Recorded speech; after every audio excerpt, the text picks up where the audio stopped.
Welcome to Monday Morning Coffee with Inside the Firm. Each week, our hosts will be interviewing local, regional, and national business leaders to give you an inside peek into how they lead their business to success in the ever-competitive business climate.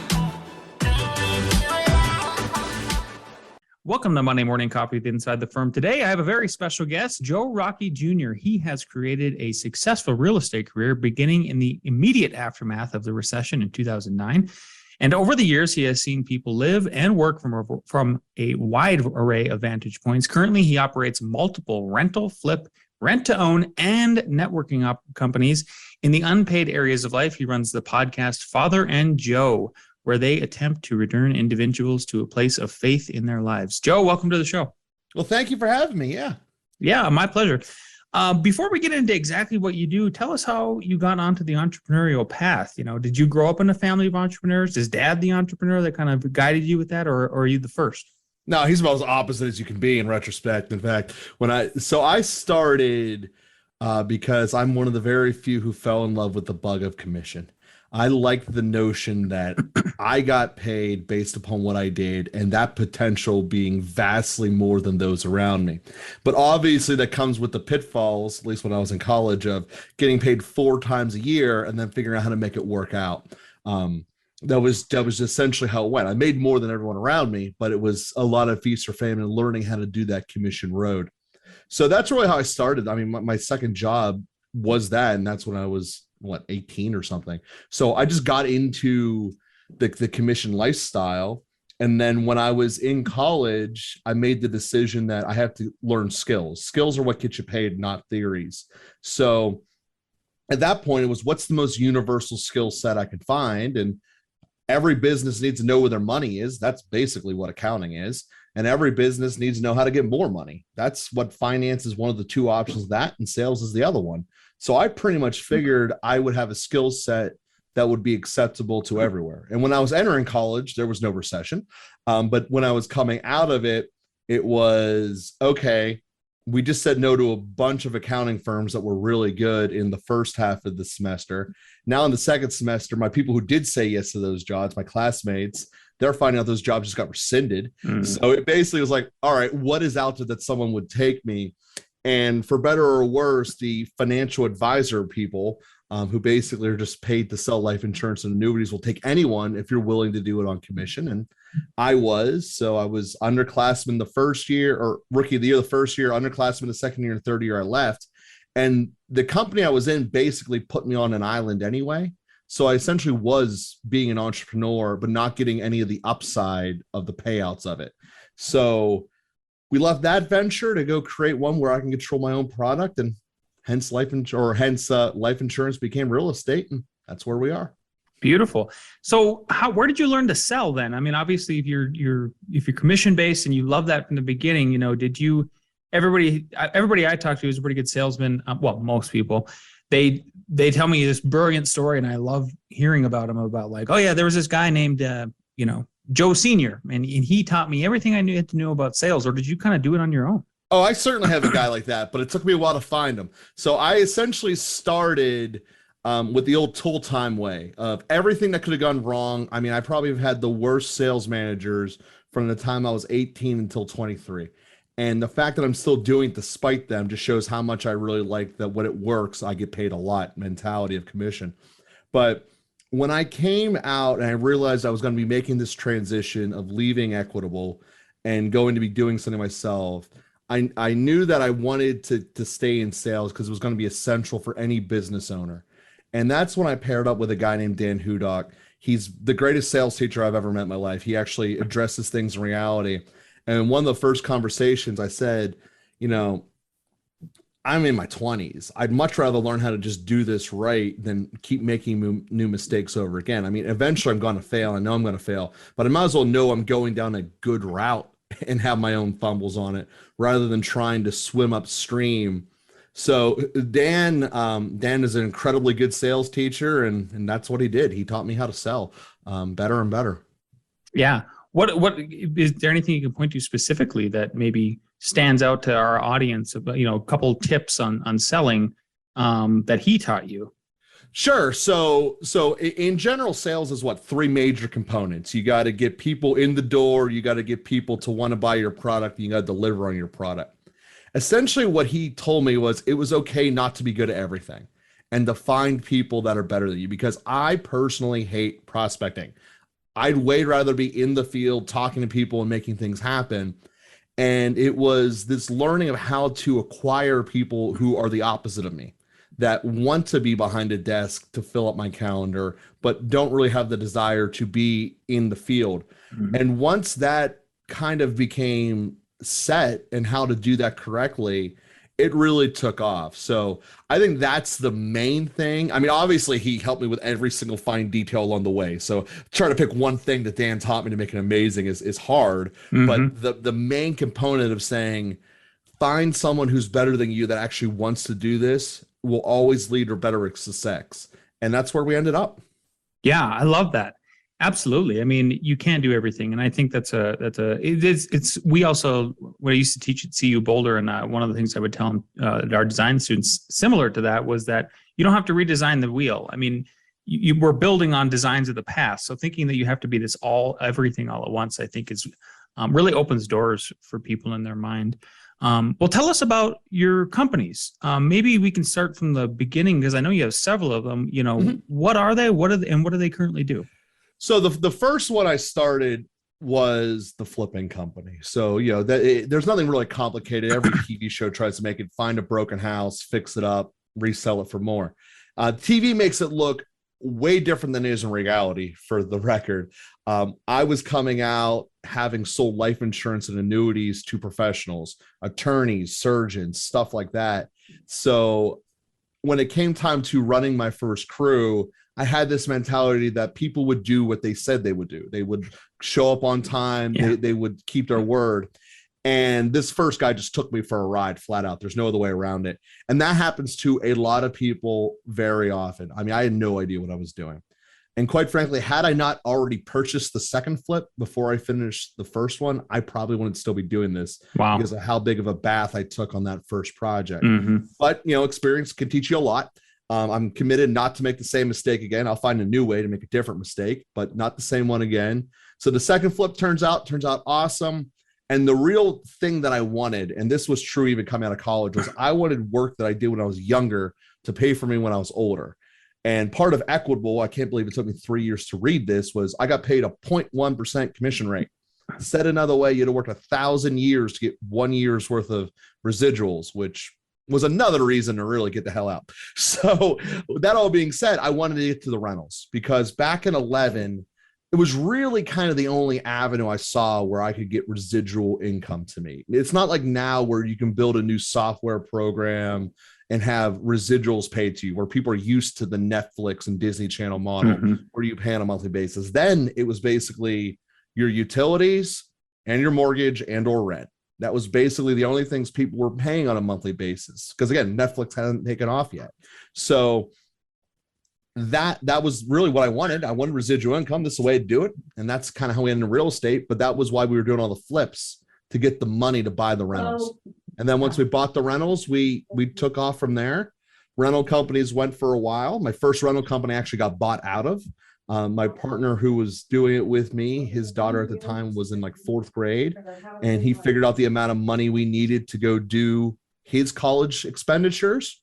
We got to that point. He said, Joe, I'm buying you out while she's in high school. So he paid me off for basically the next 5 years for me to do nothing. And that was really cool. So it was let's go build more of these. Let's get this residual income going. And it really been taken off from there. In 2017, we shut down the rest of the flipping companies.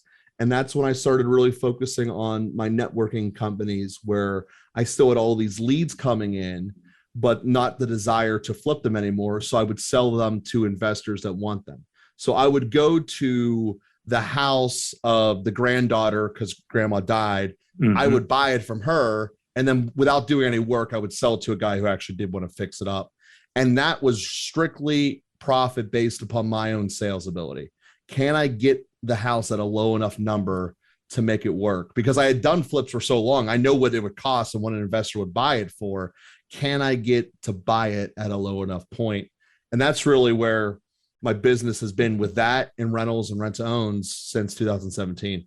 Yeah. So you're currently in a real estate investor then, yes? You have rentals? Yeah. Okay. Well, yeah. Tell us about that portfolio, if that's okay to ask that question. I know some people are a little bit close to the vest with it. Sure. Yeah. So my portfolio now is all single families because they're all rent to owns. So every single person who buys my property, I tell them this is no longer a tenant landlord relationship. Yes, you are signing a lease, but you are also signing the option to buy this house, which means we know the time frame you're going to buy it during, we know how much you're going to pay for it, and we also know that it's ultimately your responsibility. So I treat people as if it's going to be whenever their mortgage company owns the house. So when you're 3 years into your mortgage and the pipe starts leaking, you're going to figure it out, not your bank. That's just a fact of life. So we treat people like that. But there's also the freedom of, if you want to paint your girl's room Barbie pink, you can do that. If you want to, put up Batman stickers or whatever in your son's room, knock yourself out. But you're also cutting the grass and, shoveling the snow. So in that regards, I have outsourced all of the problems that comes with being a traditional landlord and essentially put them on the tenants. I've given them the major upside that they can make it their own, which also fights the problem of them leaving because now it's more theirs. They want to have it. And I have found this great formula that builds a relationship up that they are investing in the house and they're liking it. And eventually, when they do buy it, I get 10 years worth of rent profits all in one day. It's awesome. The only drawback from my side is I have to then eventually replace that house. But that's part of business. I mean, that's just a cost of doing business. Nothing is always perfect. But in terms of the big things that can go wrong with being a landlord, got rid of them. So even whenever I was told I was unessential and couldn't do my job, I was still getting paid and they still wanted to pay. So long story short, that's how we got there with the rent to own program. Yeah. Legally is not a rent to own program. I need to describe that. But there's a lot of legal nuances that go into that is not this show. Now, was that driven, the move to go to that model? Was that driven because you didn't want the landlord responsibilities? And I mean, was that, what was the driving factor, and like, how were you influenced to go that route? Yeah. So there's a lot of drawbacks of being a landlord. Just most people don't recognize these, especially if you were a decent tenant or never a tenant before in your life. But there is never a situation where you go to a property that has a tenant in it that doesn't cost you money, period. So the more you can eliminate those interactions, the better. So what I did was I looked at a way to eliminate those interactions first. The first thing I wanted to remove was the fighting over where's my check. So I found a company at the time, it was called Koozie. They since have been bought by apartments.com. And that's all they do. They go and collect the check for me. And if the tenants don't pay, they get a little email with Jeff Goldblum and a saddie face. And then they get hit with a giant fee. So at the end of the day, it doesn't happen very often because banks are not cool when you bounce checks, let alone when extra fees from third parties start getting applied. So I got all of that out of my life. Then it became the having to shovel the snow because whenever you're getting snow, I don't want to leave my house first off. It's cold outside, let alone to go somewhere else to shovel the snow just to have a potential problem with something else. So eliminated all of that. And most people don't trust their tenants. I guess that's the starting point that makes me different from most landlords, especially guys who have been in the game long enough. Most landlords look at tenants as you're going to be a problem. You're going to destroy my house. It's just a matter of when, not if. And I look at it the opposite. I'm looking for people that are actually going to fulfill and purchase this property. And as a result, the clients I'm looking for are different because most people do not want what I am selling, nor do I want them.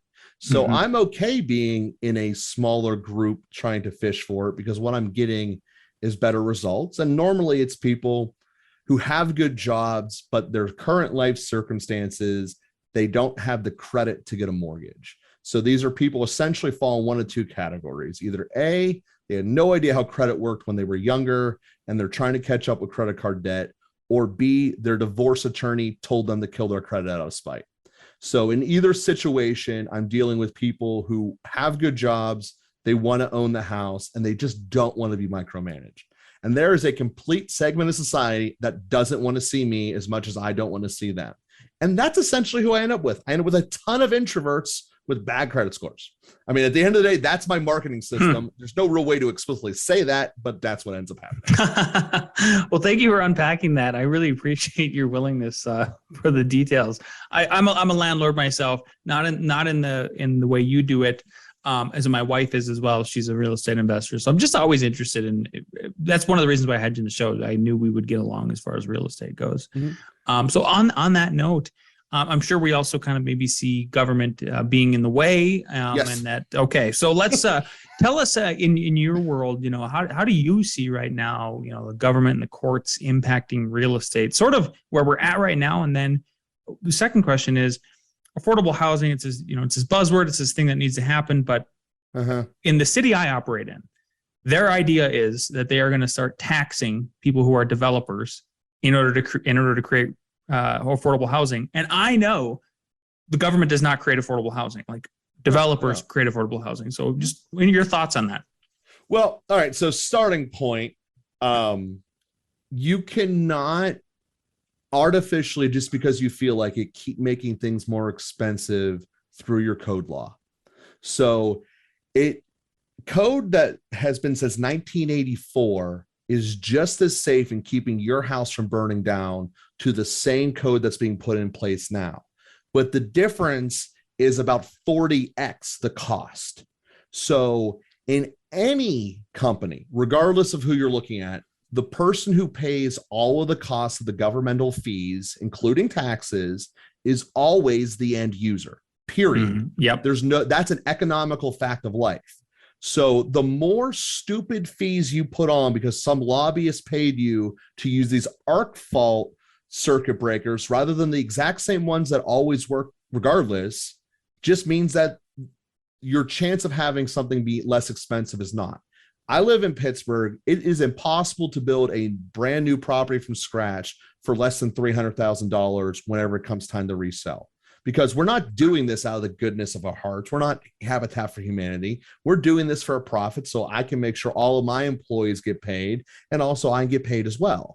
That's a fact of life. So if the government, which normally starts with an opposition to that fact, says that's the problem, that we're renovating things and making things better, no, that's not the problem. The problem is you're not letting us build things that are still safe. Like people think you code 84, it's not going to be safe anymore. Yes, it is. Those houses are still standing. Yeah. Go anywhere in this country that's a city that's relatively old, San Francisco, Pittsburgh, all the ones on the East Coast. There are plenty of houses built before World War II that are doing just old fine. And that's a bit major problem, that you put all of these rules in effect that slow things down, that keep you from being able to build the so-called affordable housing. The other factor is you can't pay people not to work that are capable of working, because that diminishes the workforce within itself to be able to get people to go and do the jobs that no one wants to do, like digging the ditches or climbing on the roofs. So that in itself, your program of the government paying people not to work is making things more expensive inherently. And I haven't even gotten to the courts yet. This is just from idiots in the mayor's office and in the county planning division. Mm-hmm. So the issue that's going to come with the courts is the courts are going to make the recession that's coming up prolonged. So we already have right now the beginnings of experiencing of inflation today. We're seeing that. That's part of why, it's mostly the reason why gas costs so much nationwide. It's not because Putin went to war. It's because we decided to pay trillions of dollars to pay people not to work and keep them in fear. Agreed. That's what we did. And that's the ramifications that are happening now. What will happen over the course between this winter and this spring is the bottom end of real estate markets are going to fall through the face of the earth, because inevitably, eventually judges are going to wake up and say, we have to evict people. We can't let them live for 3 years for free. Mm. And the more shut down your state is, the harder it's going to be. The more shut down your city is, the harder it's going to be. And people are going to disregard it at first, because it's going to be in those neighborhoods that are crappy already. Why do I care if there's more vacant buildings? Well, here's why you should care. First off, banks control our economy, no questions about it. And when banks stop getting paid, they get mad. And when they get mad, everything shuts down. Fact of life. So you have all these landlords that haven't been paid for year and a half, 2 years in Pennsylvania's case, 3 years in California's case, and probably going to be longer. And they're not fixing up their properties. You never get a property back after you evict someone. That's awesome. It doesn't happen. So it's going to be broken. And here's the major component. So in Pennsylvania, 40% of the tenants stopped paying the day they found out that they couldn't get kicked out. So for 2 years, 40% of the tenants stopped working. So to make easy math on myself, say you had 5 units, 3 of them kept paying, 2 of them didn't. Now you finally evict them 2 years later after all of this problem, not to mention you still have to keep paying the mortgages and the taxes throughout all of this. You then are walking into a property that is not livable and you don't have the capital to fix it because you probably barely stayed afloat with only 3 of your properties active. So what are you going to do? You're eventually going to have to just liquidate it. But you don't have, as a current landlord, the capability or probably even desire to buy a new one. So for the 4 landlords that are left that want to keep being landlords, there's no desire to go buy your broken house now. I'm going to wait.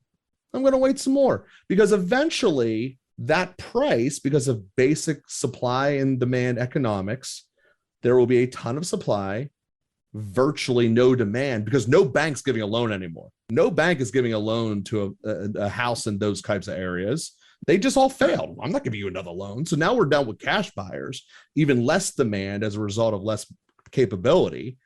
And boom. Well, we don't care. That's the bad parts of our neighborhood. We don't talk about those. Well, here's this other fact of that decision there, Mr. Politician, is that you just made a ton of people homeless. Mm-hmm. And there's nowhere to put them because there's no houses that are fixed. So for those landlords that actually went through and fixed up their properties, they have a ton of people who want to move in and only one house. Well, that's supply and demand in the other direction. They can charge whatever they want and be selective as they want for those tenants.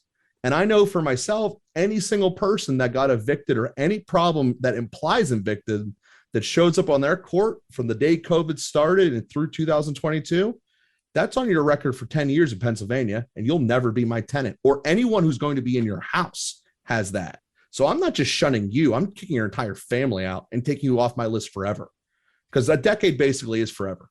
So that's a fact of life. But hey, you got paid not to work. Have fun. Have fun for the next decade. And that's what's going to be. The politicians are then just going to say, oh, landlords are evil and people are mean.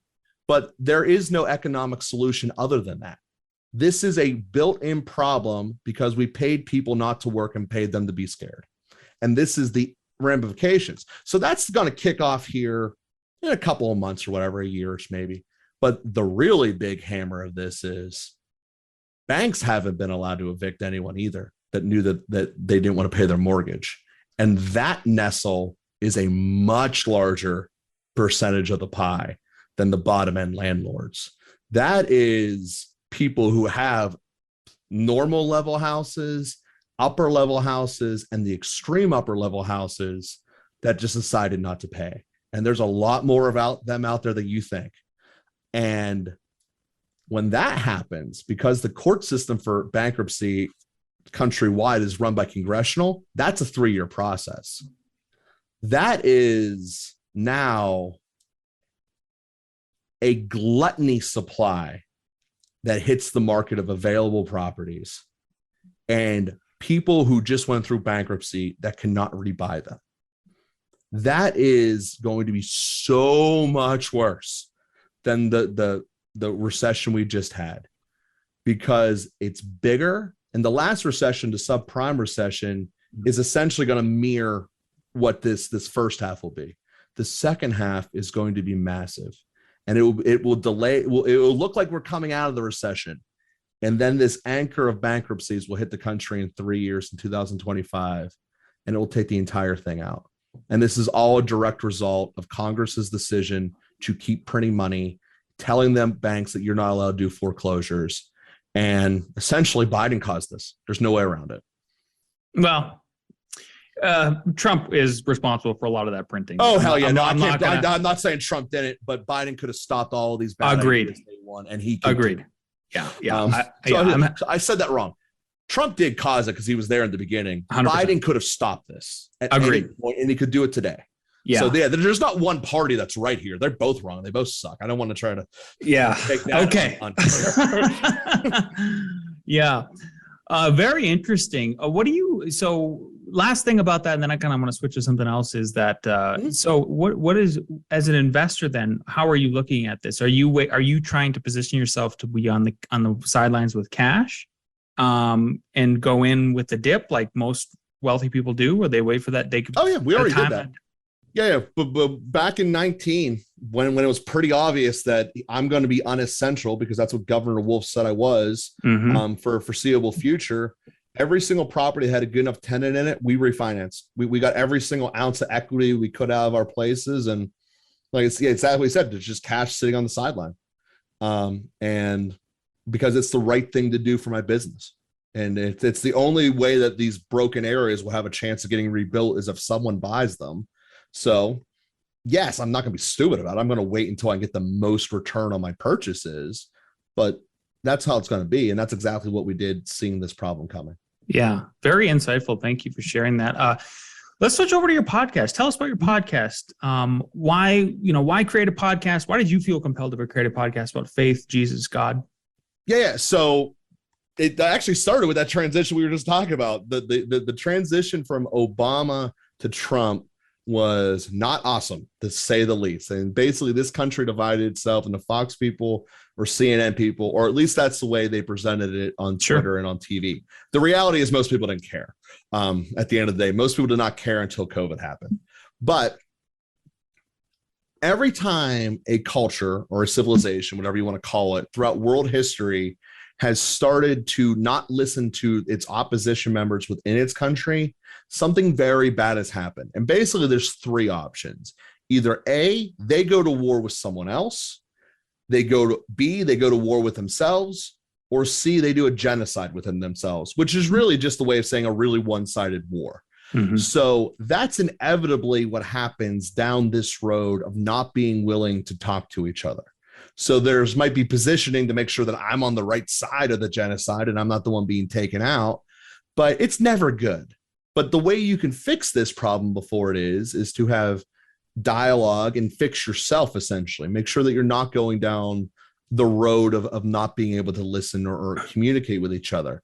And that's really what the goal of Father and Joe is at the end of the day, is to figure out how to make a better relationship, starting with yourself and as well with others, and inevitably recognizing that it's all underneath the framework of your relationship with God, whether you want to recognize it as not. So every one of our episodes, we try to give someone something tangible that they can walk away with to implement in their lives to make them better. And people get this a little scared inside them, like they talk about Jesus or God podcasts, like they get those little pits inside them, like I don't want to talk about that because I'm going to go to this bad thing that happened to me when I was younger. And because so many ways that's how religion was taught, that's how people addressed it. And it's really the opposite of how we go about it. We try to address everything saying that, yeah, things happen that you wish would have been different, and that's part of life. But what we need to do is look at how to make ourselves better, really to start with being able to love ourselves again, so we can be able to love other people and be better in our relationships around the world. Well, I commend you for starting that. I'm a firm believer the only way the country ever comes back together is if they turn back to God, because that's the unifier, 100%. So we'll see. Scary times ahead. Maybe we can end on a positive note here. Not that everything was negative, but I mean, I believe you're just telling the truth, Joe. You're the truth as I see it. Yeah. Exactly. And it's a very educated truth. It's not like I'm making this up. 100%. And the truth hurts sometimes. It is what it is. Yeah. So we're on the half hour here, about ready to wrap up. And one question I like to ask every guest is, knowing what you know now, and if you could go back in time to when you first started your business or businesses, what is one piece of advice you'd give yourself? I would have judged people more. as much as society says you shouldn't judge anyone, I would have judged people more, because what I found was the tenants that that I saw something wrong, that I knew was wrong in the back of my mind, but I let it slide.